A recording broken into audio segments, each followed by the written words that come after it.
Hello, welcome back to my channel, or welcome if you are new here. My name is Kate and I like books, so this is going to be my March reading wrap up. March felt like an eternity.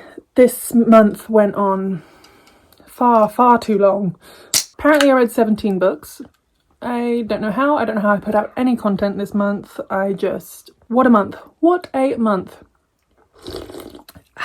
But anyways, let's do a little wrap-up video and let's see if I remember any of the books that I read, because my brain this month was just not there, so we'll see how this goes. But as always, I'll have my Goodreads, my Fable, my book Instagram, my regular Instagram, and my TikTok link down below if you wanted to follow along on any of those platforms. That would be lovely. You're more than welcome. So the first book I read in March was The Song Rising by Samantha Shannon. This is the third book in the Bone Season series. This was technically a reread. I have read this book before, but I did read the original published version, so I think I've spoken about this many times. But Samantha Shannon started this series when she was like 19, and she has grown a lot in the last 10, 11, 12 years. So she wanted to go back and revise what she published when she was younger, and so her whole series has been republished with the author's preferred text with fully revised new material, which I think is really cool and such a special opportunity for an author to be allowed to like grow and continue within a series they started so long. I don't know, I think it's so special. But I did read this book. Brilliant. I'm obsessed with this series. My reread of the series has been going really well. One of you commented on my last video that you were in the middle of a reread as well, and I see you. We're in this together. So this was brilliant, and I think it maintained the caliber of the rest of the series, and it also sets things up really interestingly to go into a new direction in the next few books and expand the world in which we are living in here. So this was brilliant. I really enjoyed this. I'm not going to go into too much detail about this book series because I feel like I have spoken about it to the ends of the earth at this point, but it's great. Kind of dystopian, fantasy-esque, paranormal, beautiful. Such a beautiful story. So I really rapid fired on that one because I feel like I've only talked about the Bone Season in a lot of my videos. Okay, so the second book I read this month was The Wren in the Holly Library by K.A. Lind. So this one was a bit of a random pickup. Keenan got it for me in a sale bin, and it's a beautiful like sprayed edge edition and beautiful like end page artwork. But I saw quite a few reviews on Goodreads that were maybe like, I wasn't really sure what to expect. I loved it. This was such a top tier read to me. I would give this to adults who liked the Shadowhunter novels. This is based in a world where essentially monsters came out of the shadows, I think 10-12 years ago.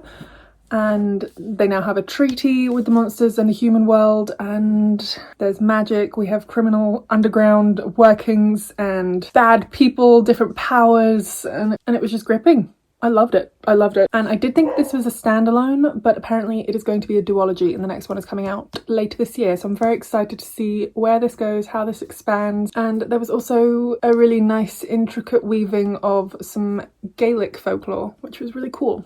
Very cool. Liked this a lot, more than I thought I would, and especially based on the reviews online. Okay, I'm not necessarily going to go in order because there are a few of these books that are in series, so I'll kind of try and keep them together. But the next ones were, the first one was a reread. This was also in a reading vlog, and that was Fourth Wing. Everyone and their mother knows what this one is about. I think I spoke about this, but I essentially read this before it blew up on TikTok. Then it blew up.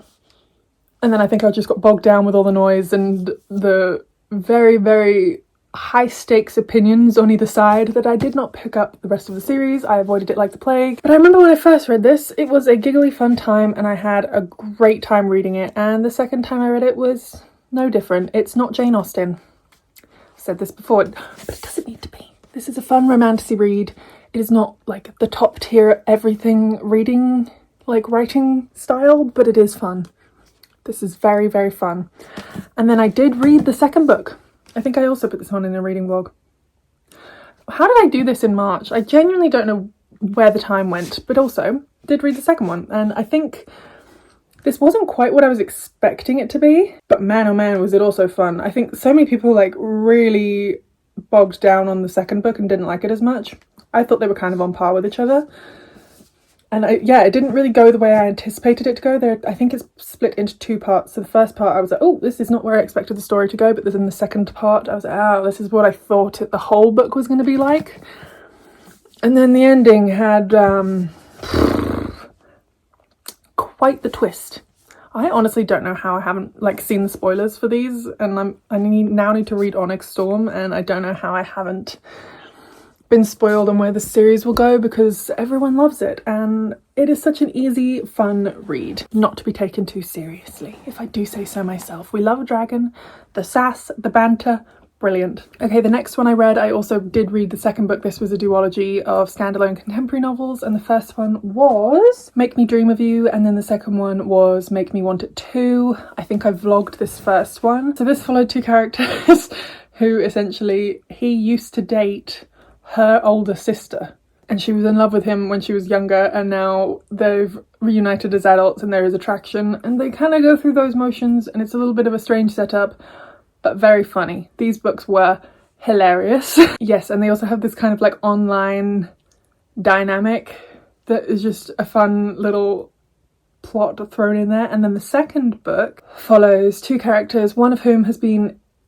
hopelessly in love with the other for years, and the other one has been in a pretty awful relationship, which has now just ended. But the standout thing to me in this book was actually the type 1 diabetes representation. So that our main female character has type 1 diabetes, and I thought it was actually a really well done exploration and representation within the book. I was like, oh, this author obviously knows someone with diabetes. The details and everything that went into it. I did think maybe a little bit more of history could have been put in there, and this is me being really fussy because obviously I am type 1 diabetic, so I can be a bit picky with this, but generally speaking it was very good representation. I think there was a little bit of shame that the character felt that was very relatable, as well as just the stress and the kind of borderline disordered eating and everything else that kind of goes along with diabetes. It was just it was nice to be seen in a book like that, and the romance was also fun. So these were just kind of generic contemporary romances. I think I gave them a 3 and a 4 star, maybe 3.5 star each. They were just fun. They were just easy reads and nothing too serious and or deep. Okay, the next book on my list was a honker, and that was A Day of Fallen Night by Samantha Shannon. I think this was also in a reading vlog.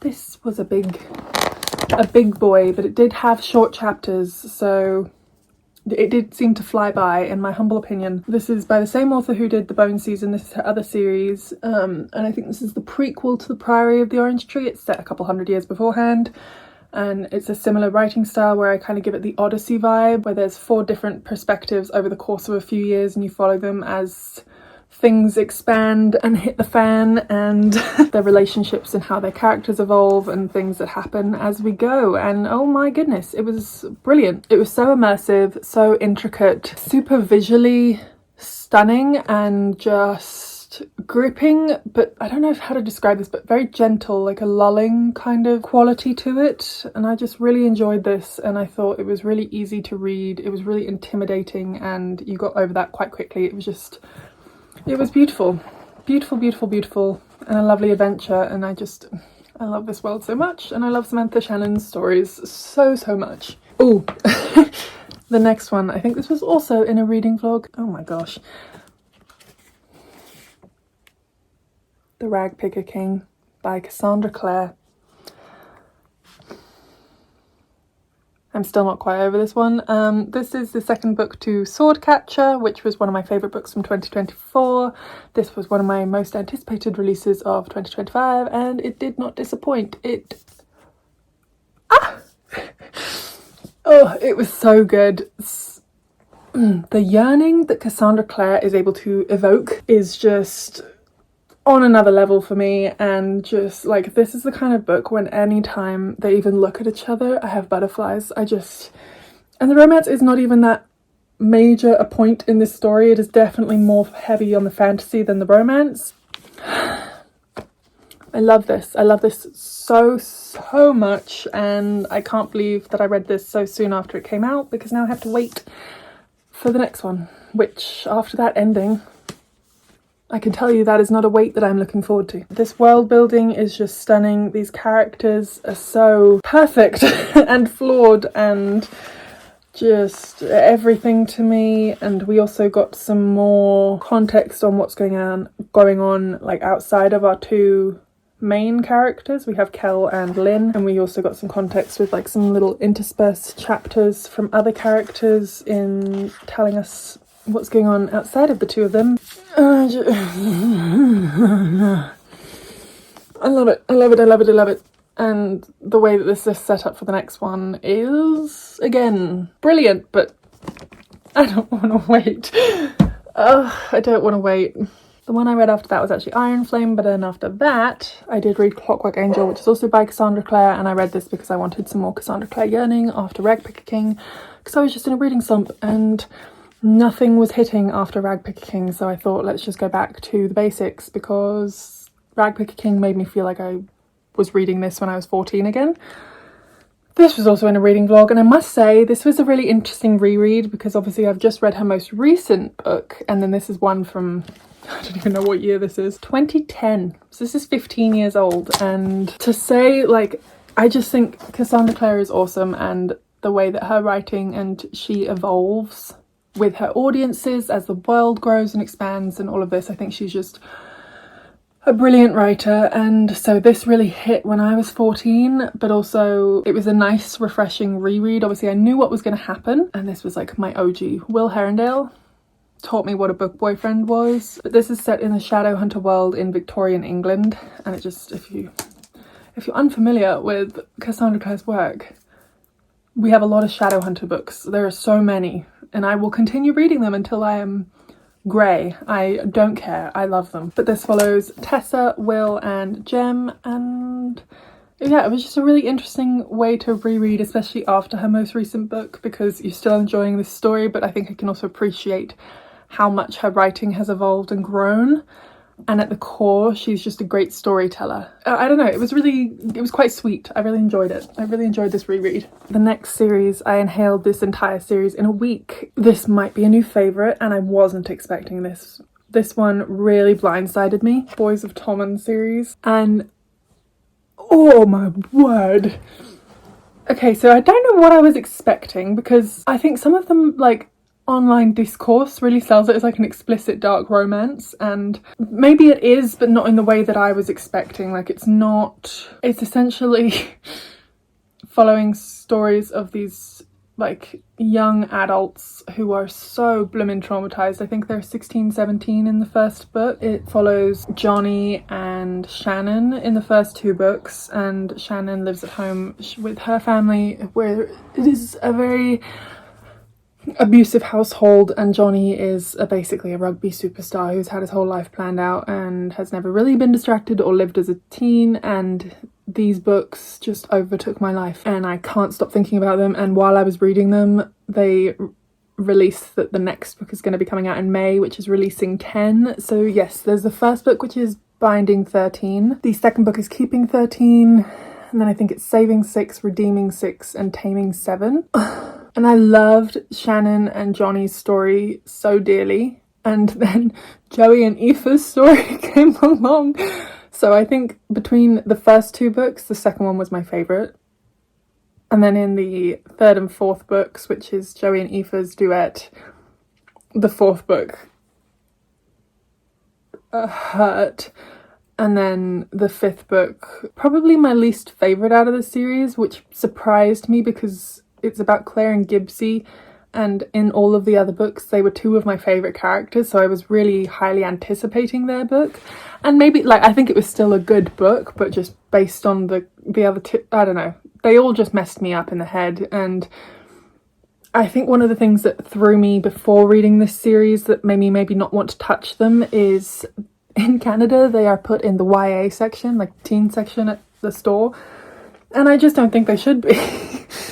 I know, depending on where you are, this has nothing to do with the authors, I don't know who's responsible for this, but depending on where you are in the world, it depends, because I know in Canada, things are often filed in young adult or teen based on the age of the protagonists rather than the content, and I would say the content in this book is really dark and heavy and hard to read. I wouldn't want, like, if I had a 14-year-old child, I wouldn't want them reading this. So yeah, I wouldn't put it in the teen section. I think that really threw me. And even at the beginning of the book, the author says this is appropriate for like 16 plus.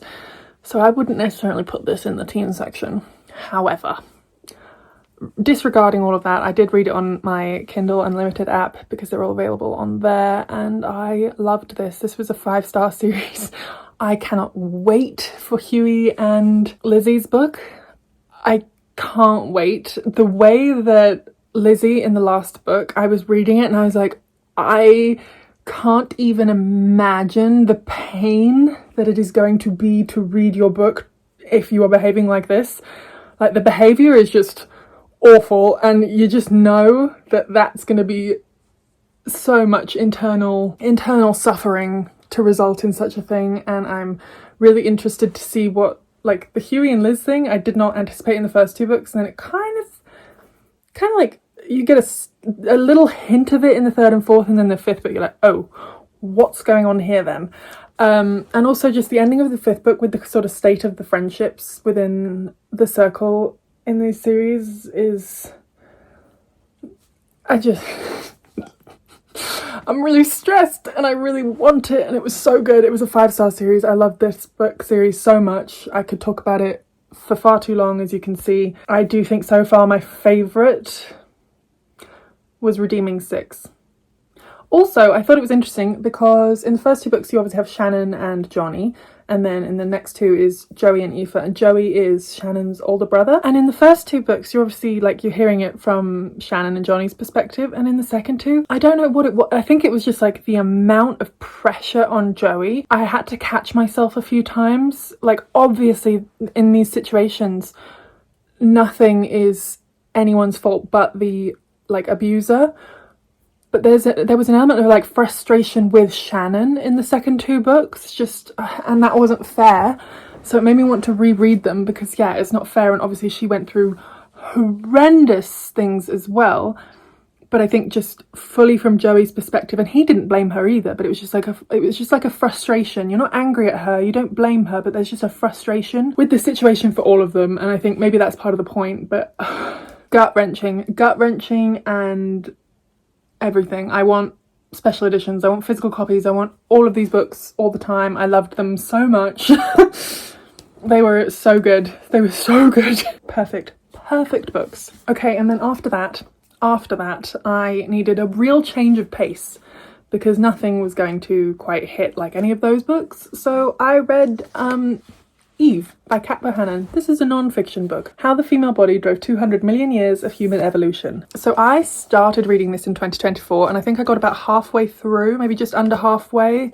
I read the first 3 chapters. Now, this is such an interesting book. This goes through, like, biology, anthropology, human behaviour, psychology. It kind of wraps it all up really interestingly. And the first few chapters were very dense on the female body and the things that our bodies are capable of and what they do, and all of these things obviously I never learned in school. And it was kind of, like, hard to read and a bit scary, to be honest. I was like, what on earth?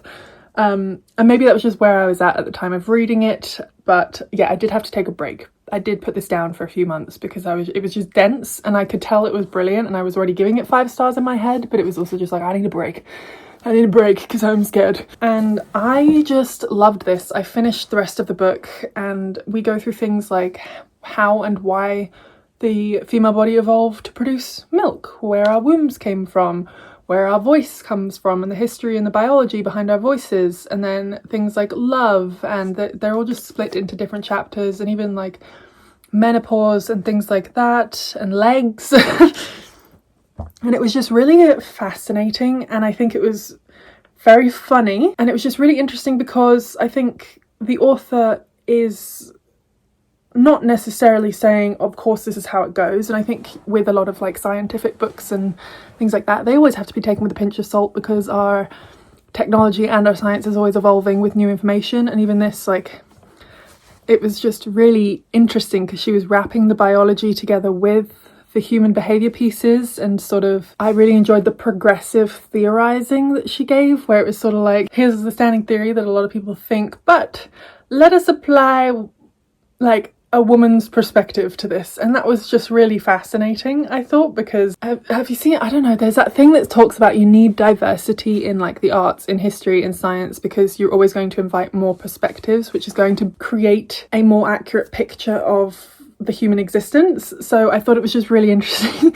Even things like menopause, she was talking about like, here's what men have said for the last how many hundreds of years and their theory around it, and here's why I think it's wrong. And then she would kind of like go down one lane of a theory and then sort of pull it back and go down another lane of a theory. And I don't think she was saying like this, that or the other is absolutely correct, but it was really just like her theorizing and backing up with the evidence that she had. And I just thought it was really fascinating and cool and terrifying and hopeful, inspiring, and just I feel like it really gave me a sense of peace around my body and also anger. Like there was a lot of sort of the days after reading this, I could just feel this like feminine rage of like our bodies and how we have been treated and the amazing things that we can do, and why are we not appreciated more, you know? I know a lot of people my generation are really horrified by their bodies and like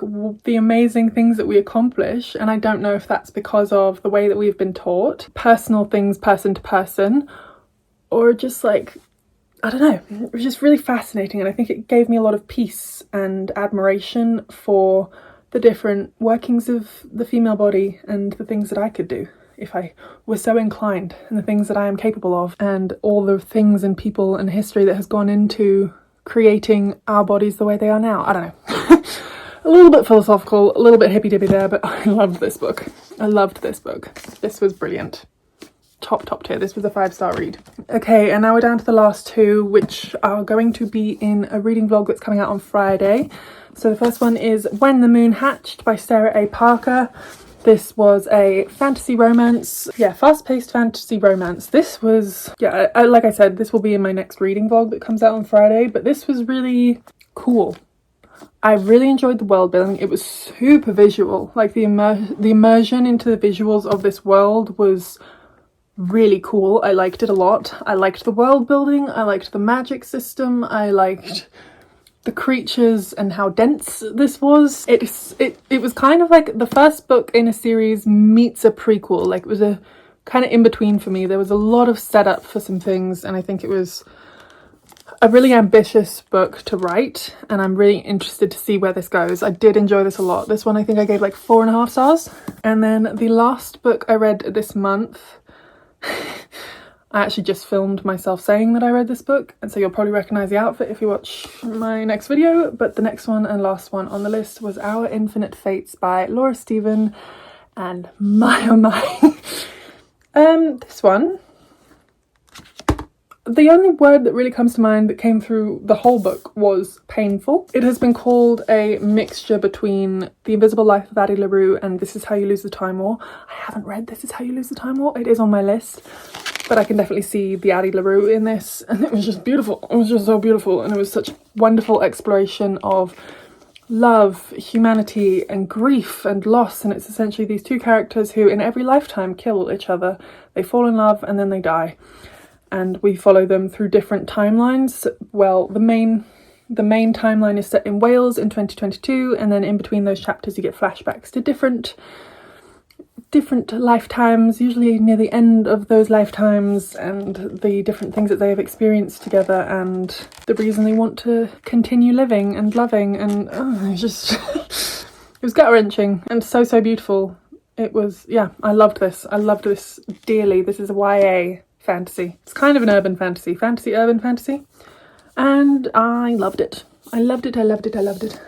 So yes, that was my March reading wrap up. I feel like I didn't explain any of those books to you, but I also vlogged most of those books. So yes, those were the 17 books I read in March, and yeah, next on Friday we're going to have the mood reading vlog that's going to go up, which will include 2 of those books, those most recent ones. So yes, if you wanted to stay tuned for that, you should subscribe to the channel if you're so inclined. It does help as I grow this channel, and it makes me very happy. And thank you to all my new subscribers. I appreciate you dearly. And if you wanted to give this video a like, that would also be lovely. And as always, the comments are my favourite. Have you read any of these books? What did you read in March? What was your favourite book in March? Oh, favourite. Okay, favourite has to... Oh, gosh. There's too many. Favourite would either be... I can't pick one. Eve. The Rag Picker King. Or Binding 13. That whole series I'm going to put in one. Boys of Tommen. Those were probably the favourites from this month. Yeah, thank you for watching. Let me know what you read this month and what your favourite picks were if you've read any of these books. I'd also love to know. I love just chatting about books. As always, I say that the comments are my favourite because I like talking to people about books. It makes me happy. And yes, thank you again for watching, and I will see you in the next one.